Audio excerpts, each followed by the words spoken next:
معزز ناظرین کرام، خدمت خلق اور حقوق العباد کو پیش کریں گے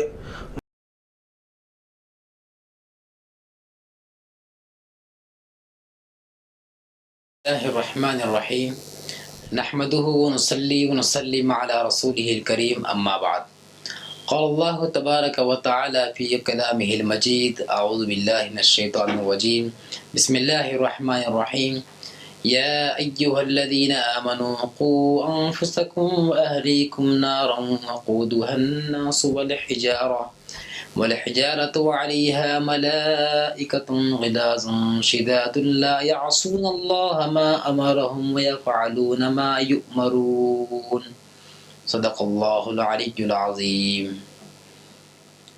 محترم ناظرین کرام، قرآن مجید کی اس آیت میں اللہ تبارک و تعالیٰ نے یہ حکم فرمایا ہے کہ اے ایمان والو، تم اپنے آپ کو اور اپنے گھر والوں کو جہنم کی آگ سے بچاؤ۔ جہنم کی وہ آگ جس کا ایندھن انسان اور پتھر بنیں گے، اور اس آگ پر ایسے سخت اور غضبناک فرشتے رہیں گے جو اللہ کے حکم کو پورا کریں۔ علیہا ملائکۃ غلاظ شداد لا یعصون اللہ، وہ فرشتے اللہ کی نافرمانی نہیں کریں گے، جو حکم اللہ تعالیٰ ان کو دے گا اس کو پورا کرنے کے واسطے لگے رہیں گے۔ وَيَفْعَلُونَ مَا يُؤْمَرُونَ، ان کا کام ہوگا وہی جو ان کو اللہ نے حکم دیا ہے۔ اللہ کے حکم کو پورا کرنا بس ان کا مشغلہ رہے گا۔ فرشتوں کا کھانا پینا، اٹھنا بیٹھنا، سونا جاگنا، یہ سب اللہ کے حکم کو پورا کرنا ہے۔ فرشتے نہ کھانا کھاتے ہیں، نہ پانی پیتے ہیں، اور نہ ان کو ضرورت کا تقاضا آتا ہے، اور نہ وہ کام کاج کرتے ہیں، اور نہ کچھ وہ روزگاری کے واسطے فکر مند رہتے ہیں۔ فرشتوں کا کام حکم الہی کو پورا کرنا ہے۔ تو آئیے اس آیت کی روشنی میں ہم اولاد کے حقوق کو بیان کرنا چاہتے ہیں۔ حقوق العباد میں ایک اولاد کے حقوق بھی ہے۔ ماں باپ کے ذمے اولاد کے کیا کیا حقوق ہے، ماں باپ کو اولاد کے بارے میں کیا فکر کرنا ہے، ماں باپ کو اولاد کے سلسلے میں کتنی تربیت کی اور نگہداشت کرنے کی کوشش کرنا ہے، اس آیت کی روشنی میں کچھ باتیں ہم بیان کریں گے۔ دیکھیے، اللہ تبارک و تعالیٰ نے یہاں پر ڈائریکٹ ایمان والوں کو مخاطب کرتے ہوئے فرمایا کہ تم اپنے آپ کو بھی جہنم کی آگ سے بچاؤ اور اپنی اولاد کو بھی جہنم کی آگ سے بچاؤ۔ وہ کیسے ممکن ہے اپنے آپ کو اور اپنی اولاد کو جہنم کی آگ سے بچانا؟ ظاہر ہے منشاء الہی کو اور منشاء رسول کو پورا کرنا یہ آگ سے بچنے کا ذریعہ ہے۔ جہاں اپنے آپ کو آگ سے بچانا ہے، جہاں اپنے آپ کو آگ سے بچنے کے لیے دعائیں کرنا ہے، جہاں اپنے آپ کو جہنم کی آگ سے بچنے کے لیے نیک عمل کرنا ہے، جہاں اپنے آپ کو جہنم کی آگ سے بچانے کے واسطے اللہ سے دعائیں کرنا ہے، وہیں پر اپنی اولاد کو بھی جہنم کی آگ سے بچانے کے واسطے دعائیں کرنا ہے، اپنی اولاد کو جہنم کی آگ سے بچانے کے واسطے تربیت کرنا ہے، اپنی اولاد کو جہنم کی آگ سے بچانے کے واسطے ان کی نگہداشت کرنا ہے، ان کے اعمال کی نگہداشت کرنا ہے۔ والدین کے ذمے اولاد کے حقوق یہ ہیں کہ ان کا پہلے صحیح نام رکھا جائے۔ جب پیدا ہوتے ہیں بچے تو ان کا اچھا نام رکھا جائے، چونکہ نام کا بھی اثر ہوتا ہے۔ ایک صحابیہ کا نام عاصیہ تھا، گناہ کرنے والی، عاصیہ، عین الف صاد یا ہا، عاصیہ۔ تو آقا نے فرمایا تم عاصیہ نہیں ہو، تم جمیلہ ہو، یہ فرمایا۔ تو اس طریقے سے برے نام کو آقا نے بدل دیا ہے، اور ایسے نام جن ناموں کے اندر اپنے خود کی تعریف ہوتی ہے ان ناموں کو آپ نے بدل دیا ہے۔ ایک کا نام برہ آپ نے رکھا۔ تو اولاد کے حقوق میں سے ایک حق یہ ہے کہ جب وہ پیدا ہوں تو ان کا اچھا نام رکھیں، وہ جب 7 دن کے ہو جائیں تو ان کا عقیقہ کریں، ان کے سر کے بال نکالیں اور اس بال کی مقدار میں، وزن کی مقدار کے مطابق کچھ چاندی خیرات کر دیں۔ اور جب وہ شیخاری کے جب عمر میں ہوتے ہیں تو ماں کو چاہیے کہ اس کو دودھ پلائے، بچے کو دودھ پلائے، کیونکہ ماں کے دودھ میں بچے کے لیے غذا بھی ہوتی ہے، دوا بھی ہوتی ہے۔ بعض لوگ اپنے بچوں کو دودھ پلانا معیوب سمجھتے ہیں، ایسا وہ غلط بات ہے۔ اللہ نے ماں کو دودھ دیتا ہے بچوں کے لیے، ان کی تربیت کے لیے، ان کی جسمانی نشو و نمائی کے واسطے ان کو دودھ پلائیں۔ اور والد کو چاہیے کہ حرام کمائی سے نہ پرورش نہ کریں، حلال کمائی سے پرورش کریں۔ آج جب بچہ جب یہ بڑا ہو جائے، بول چال کے قابل ہو جائے، تو اس کو اچھی تعلیم دلائیں، قرآن پڑھائیں، قرآن کی تعلیم دیں، نماز پڑھنا سکھائیں۔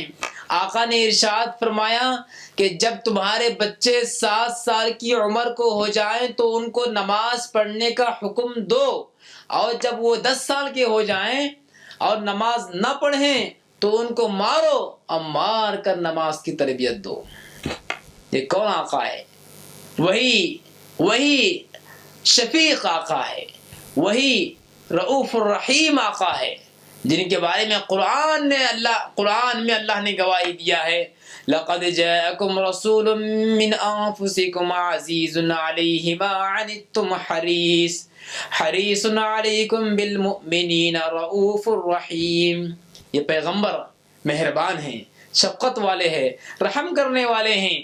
یہی مشفق آقا جب بچے کی تربیت کا وقت آتا ہے تو ماں باپ کو کہتے ہیں کہ 7 سال کی عمر میں نماز پڑھنے کا حکم دیں اور 10 سال کی عمر میں نماز نہ پڑھنے پر ماریں۔ کیوں؟ اس لیے کہ ماں باپ کی ذمہ داری ہے کہ اولاد کے حقوق کو ادا کریں، اور ان کی تربیت کرنے کے واسطے ان کے بلوغ کی عمر کو پہنچنے سے پہلے ہی ان کو تربیت یافتہ بنائیں۔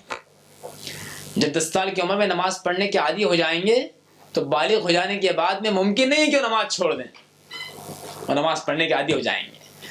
تو جب وہ بڑے ہو جائیں تو ان کو اچھی تعلیم دیں، دینی تعلیم دیں، فرائض کی تعلیم دیں، نماز پڑھنے کی تعلیم دیں، اور جب بالغ ہو جائیں تو پھر اچھا روزگار ان کو بتائیں، حلال کمائی کے طریقے بتائیں، تجارت کے طریقے بتائیں۔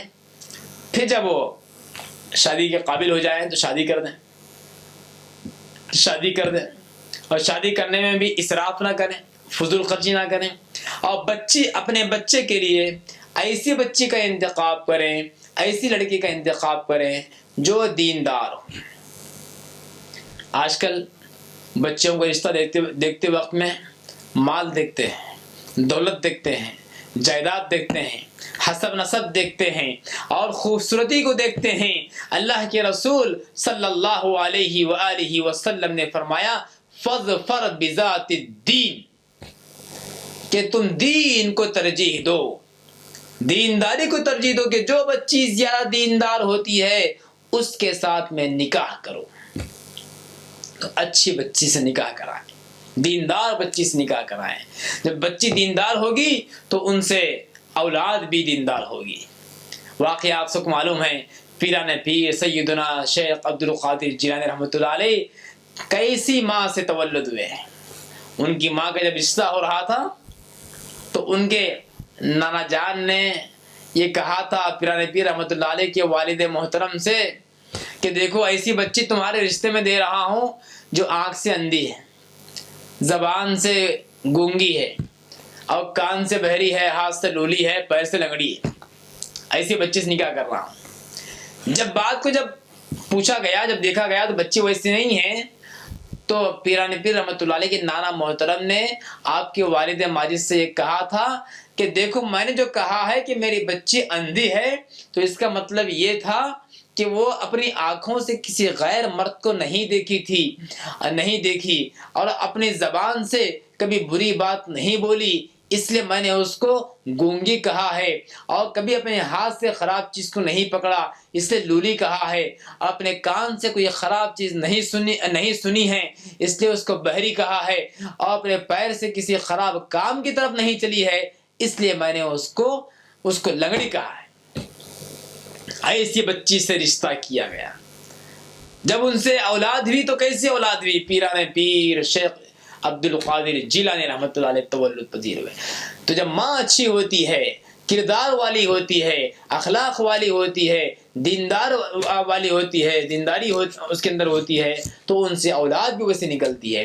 تو اپنے بچوں کا رشتہ کرتے وقت میں بچیوں کی دینداری کو دیکھا جائے اور دینداری کے حساب سے ان کا رشتہ کیا جائے.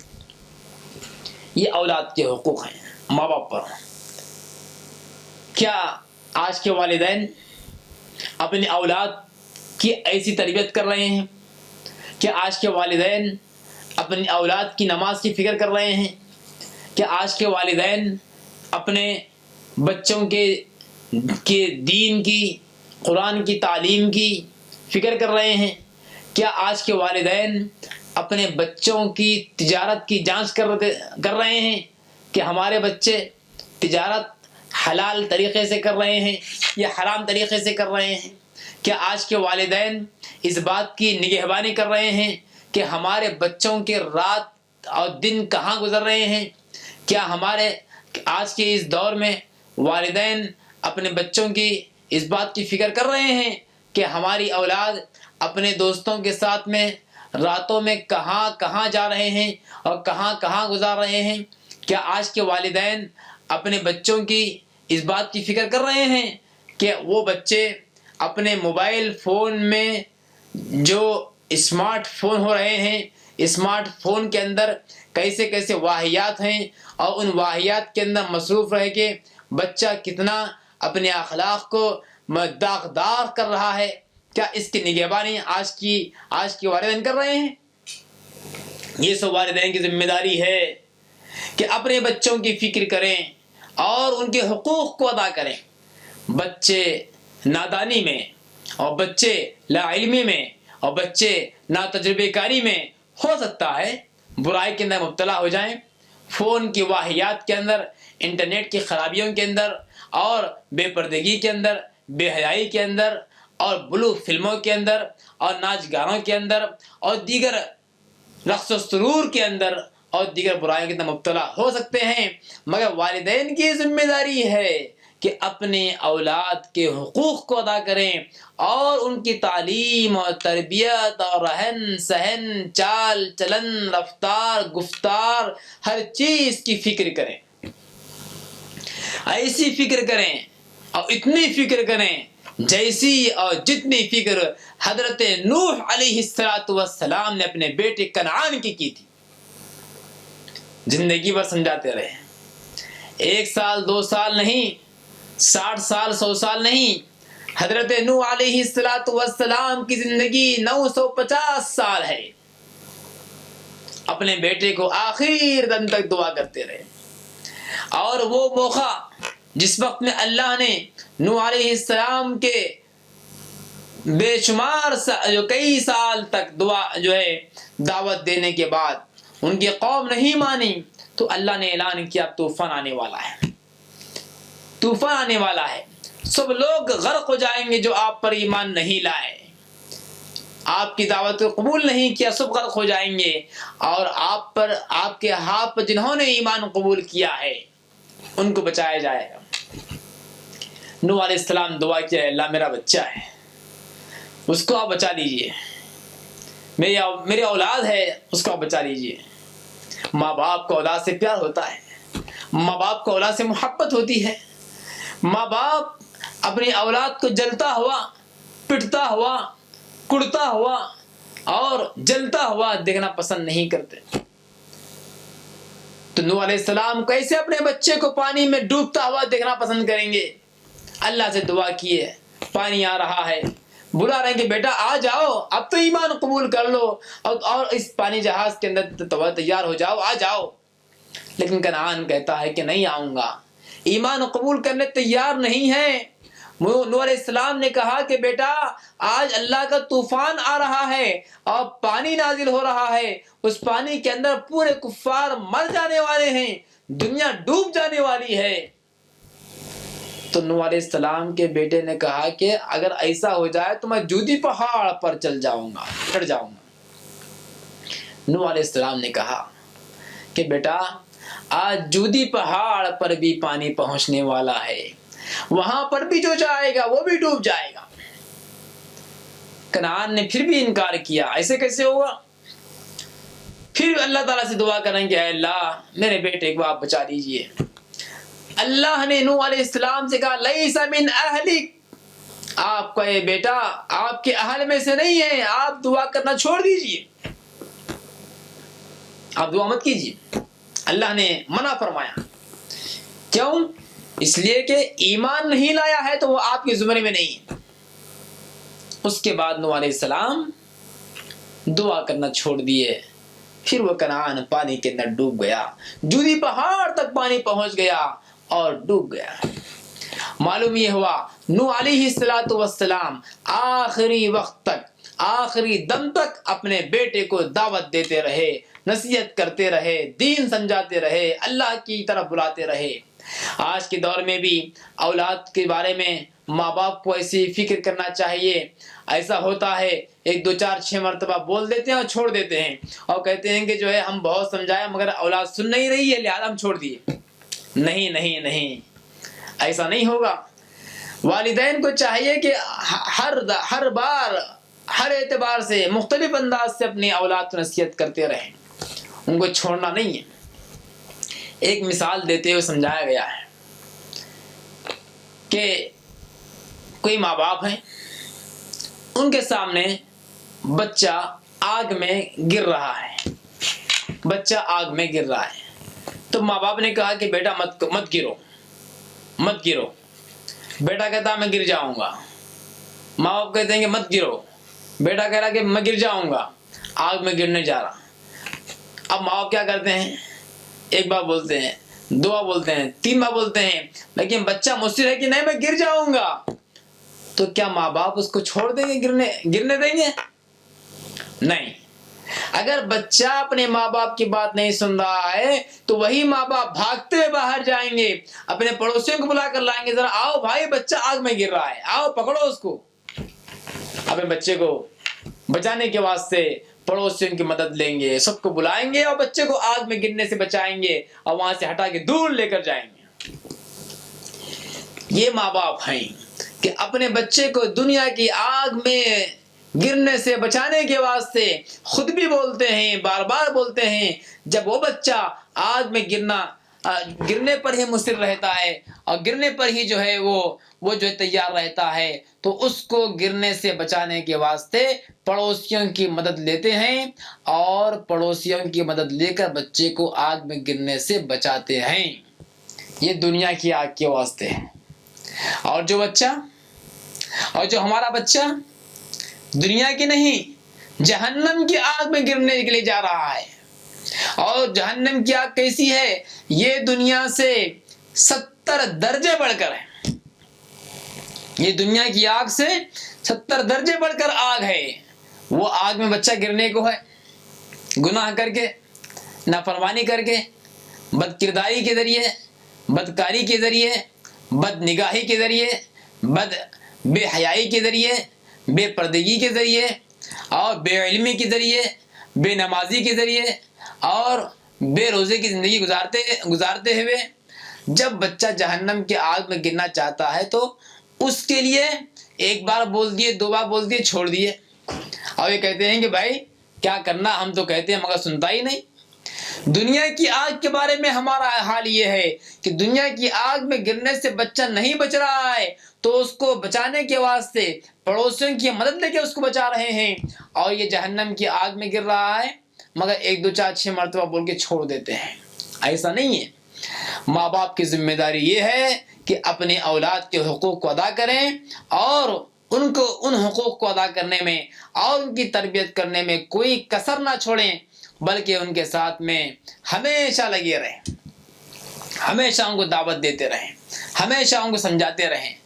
جب بار بار بولا جائے گا تو بولنے سے انشاءاللہ ایک نہ ایک دن ان کی زندگی میں اثر آئے گا، ایک نہ ایک دن ان کی زندگی میں اثر آئے گا۔ اور ماں باپ اپنے بچے کو دل سے جو بات بولتے ہیں اور دل سے جو ان کی تربیت کرتے ہیں تو ان کو اثر ہوتا ہے، ضرور ہوتا ہے، ضرور ہوتا ہے۔ ماں باپ کی محبت اولاد کے دل میں اتر آتی ہے، اور اولاد ایک نہ ایک دن ان کی نصیحت پر عمل کرنے والے بن جاتی ہے۔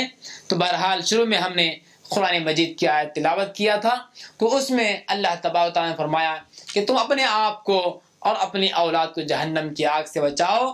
یہ اسی وقت میں ممکن ہے جب کہ ہم ان کو یہ دنیا کے اندر جو برائیاں، جو بد کرداریاں، بے حیائیاں جو پھیلی ہوئی ہیں اس سے بچائیں اور ان کو اللہ کا راستہ بتائیں۔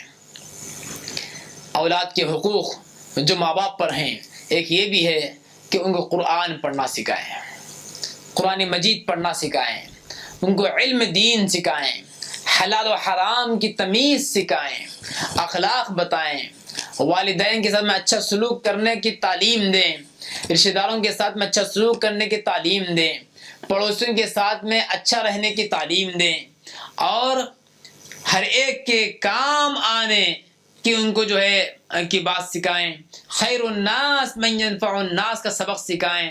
لوگوں میں بہترین لوگ وہ ہیں جو لوگوں کو فائدہ پہنچاتے ہیں، اس بات کی ان کو تعلیم دیں، اور اپنی اولاد کو یہ بھی سکھائیں کہ دیکھو بیٹا یہ بڑے بھائی ہے، یہ بڑی بہن ہیں، ان کے ساتھ میں اچھا سلوک کرو، بڑوں کا ادب کرو، چھوٹوں پر شفقت کرو، اور گھر کے اندر کی کوئی چیز کو نقصان نہ پہنچاؤ، چوری کرنے سے بچائیں اور غیبت کرنے سے بچائیں، جھوٹ بولنے سے بچائیں۔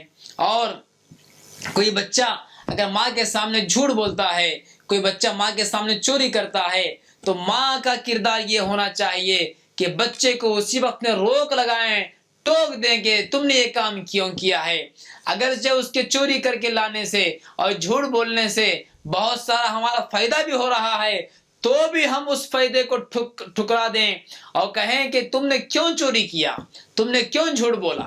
ایک بچہ تھا، ایک انڈا چوری کر کے لایا بازو والے گھر سے، تو ماں نے کہا بہت خوش ہوا بیٹا، تم بہت بڑے ہو گئے ماشاءاللہ، آج ایک انڈا چوری کر کے لائے، آج ہم آملیٹ بنا کے کھا لیں گے۔ بچہ بھی خوش ہوا، بچے کو ہمت ملی، دوسرے دن گیا 4 انڈے لے کے آیا۔ پھر اب ایسا جو ہے اس کو چوری کی عادت پڑ گئی۔ ایک دکان پہ گیا، دکان والوں سے پوچھا وہ قیمت وہ چیز کتنے کی ہے، دکان والا پیچھے دیکھا تو سامنے کے ڈبے میں سے چاکلیٹ نکال لیا۔ تو اس طرح دکان کے اندر بھی چوری کیا۔ اب پھر ایک دن ایسا ہوا کہ باورچی خانے میں امی جان جہاں پیسے رکھتے تھے اس برتن میں سے پیسے نکال لیا، جس ڈبی میں امی جان پیسے رکھتے وہاں سے پیسے نکال لیا۔ اب پھر امی جب ضرورت کے واسطے جب اس ڈبے میں ہاتھ ڈالے تو پیسے غائب ہے۔ پھر جب دیکھا پریشان میں کیا بات ہے، پیسے کہاں گئے، گھر میں تو کوئی بھی نہیں سوائے بچے کے۔ بچے کو مجھے بیٹا اس میں پیسے تھے، کیا آپ نے لیا ہے؟ تو بچے نے سراسر سفید جھوٹ بول دیا کہ امی جان میں پیسہ نہیں لیا ہوں۔ تو ماں نے اس کو پیٹا، کہا کہ جو ہے گھر میں تمہارے علاوہ اور کوئی نہیں ہوتا، تم ہی نے پیسے لیا ہے۔ بلاخر معلوم ہوا کہ پیسے اسی بچے نے لیا تھا۔ دیکھیے اگر یہ ماں اس بچے کی تربیت کرتے ہوئے جب وہ بچہ انڈا چوری کر کے جب لایا تو پہلی مرتبہ اسی وقت میں اگر روک دیتی، ٹوک دیتی اور واپس بھیج دیتی کہ بیٹا جہاں سے تم انڈا لائے ہو وہاں پر رکھ کے آؤ، یہ چوری ہے، دوسروں کے مال کو یہ گناہ کی بات ہے، اس طرح بول کے اگر اس انڈے کو واپس کر دیتی تو آج یہ بچہ اپنے ماں کے اس پاکٹ میں سے پیسے چوری نہیں کر سکتا تھا۔ تو ماں باپ کی ذمہ داری یہ ہے کہ بچوں کو بچپن کے وقت میں ہی جب بھی وہ چھوٹا سا برا کام کریں، چھوٹی سی چوری کریں، چھوٹا سا جھوٹ بولیں، چھوٹی سی غیبت کریں، اسی وقت میں روک لگائیں تاکہ بچوں کے دل میں یہ بات پیوست ہو جائے کہ یہ گناہ ہے، یہ بری بات ہے۔ جب یہ بات ان کے دل میں بیٹھ جائے گی تو پھر ان کے لیے عمل کرنا آسان ہو جائے گا۔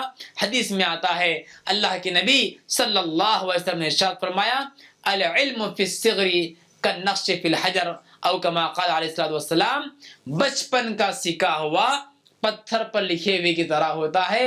جب بچپن میں اچھے اخلاق سیکھتے ہیں، اچھی عادت سیکھتے ہیں ماں باپ سے تو وہ ہمیشہ کے لیے باقی رہتا ہے۔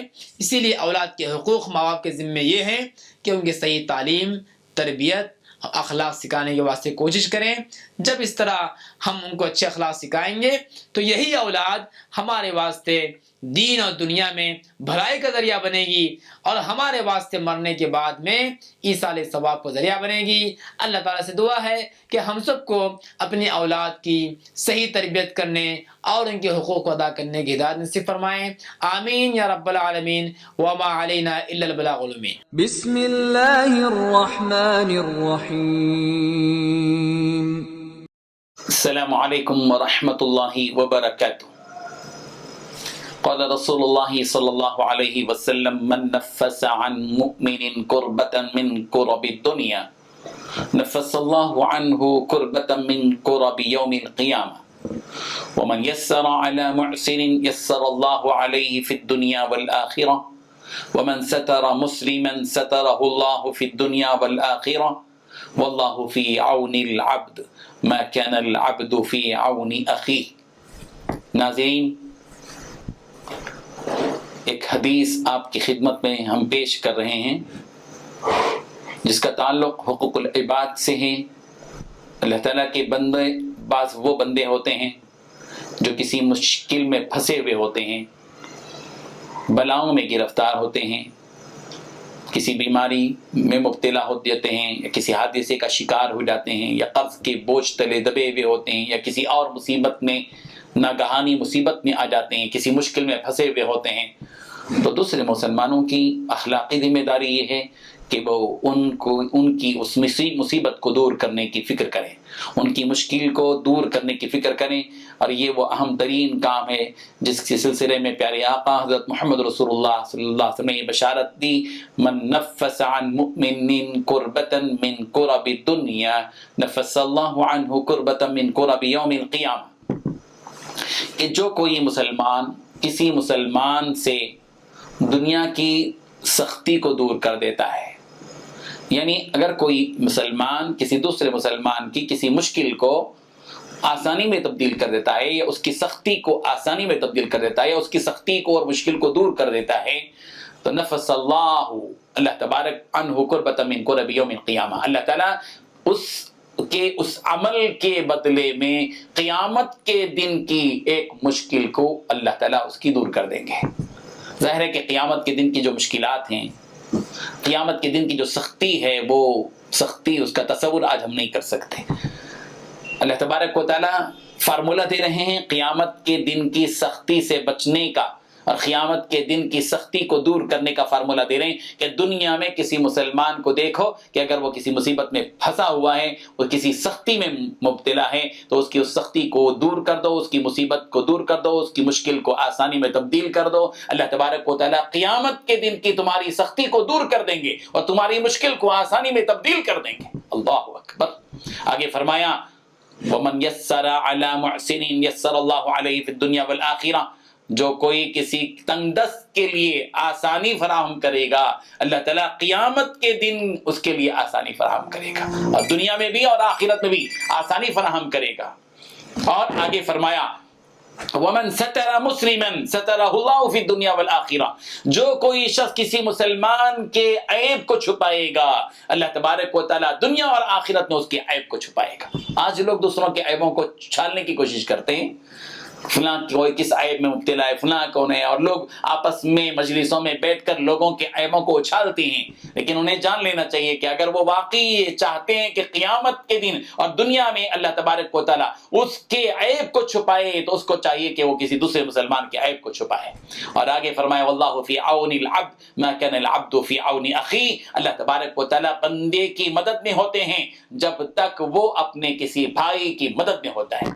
یہ ایک فارمولہ ہے جو پیارے پیغمبر صلی اللہ علیہ وسلم نے دیا ہے۔ اگر واقعی ہم دل کی گہرائی سے یہ چاہتے ہیں کہ اللہ تعالیٰ ہماری مدد کرے، اللہ تبارک و تعالیٰ ہمارا ہیلپ کرے، ہماری مدد کرے، تو ہمیں ایک فارمولہ استعمال کرنا چاہیے جو سرکار نے دیا ہے کہ ہم کسی اپنے بھائی کی مدد میں رہیں، ہمیشہ کسی نہ کسی ایک کی مدد میں رہو، کسی بھائی کی مدد میں رہو، کسی مقروض کے قرض کے بوجھ کو ہلکا کر دو، کسی بیمار کے عیادت کر دو، اس کا تعاون کر دو، اس کی مدد کر دو۔ اور یہ فارمولہ جو بھی استعمال کرے گا، ضرور جب بھی آدمی اپنے بھائی کی مدد میں رہے گا، اللہ تعالیٰ آسمان والا اس کی مدد میں ضرور رہے گا۔ اللہ تعالیٰ ہمیں اس حقیقت کو سمجھنے کی اور اس پر ایمان اور یقین رکھتے ہوئے عمل کرنے کی توفیق عطا فرمائے، آمین۔ وآخر دعوانا ان الحمد للہ رب العالمین۔